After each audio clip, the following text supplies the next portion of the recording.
महाशिवरात्रि व्रत कथा। प्राचीन समय में एक घने जंगल के पास एक गरीब भील शिकारी रहता था। वह बहुत कठोर जीवन जीता था और अपने परिवार का पालन पोषण करने के लिए जंगल में शिकार करता था।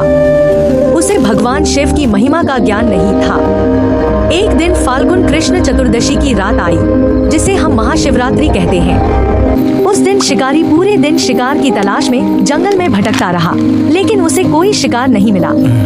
भूख प्यास से व्याकुल होकर वह एक बेल के पेड़ पर चढ़कर बैठ गया, ताकि रात में कोई जानवर आए तो वह उसे पकड़ सके। संयोग से उस बेल के पेड़ के नीचे एक शिवलिंग स्थापित था, लेकिन शिकारी को इसका पता नहीं था।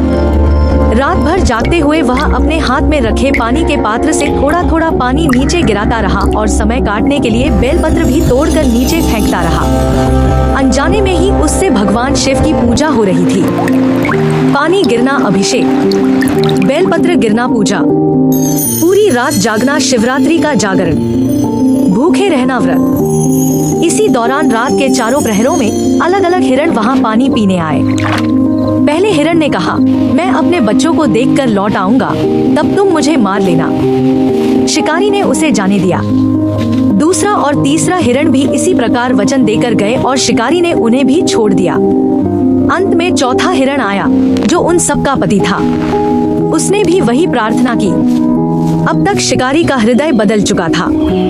उसे करुणा आ गई और उसने सभी हिरणों को जीवन दान दे दिया। उसी क्षण भगवान शिव प्रकट हुए।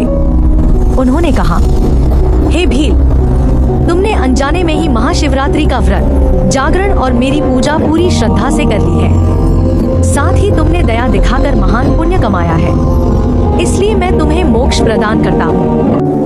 भगवान शिव के आशीर्वाद से शिकारी का जीवन पवित्र हो गया और मृत्यु के बाद उसे शिवलोक की प्राप्ति हुई। कथा से मिलने वाली सीख, सच्ची भक्ति भावना से होती है, न कि केवल विधि से। दया और करुणा सबसे बड़ा धर्म है। महाशिवरात्रि का व्रत और जागरण करने से भगवान शिव प्रसन्न होकर सुख, शांति और मोक्ष देते हैं।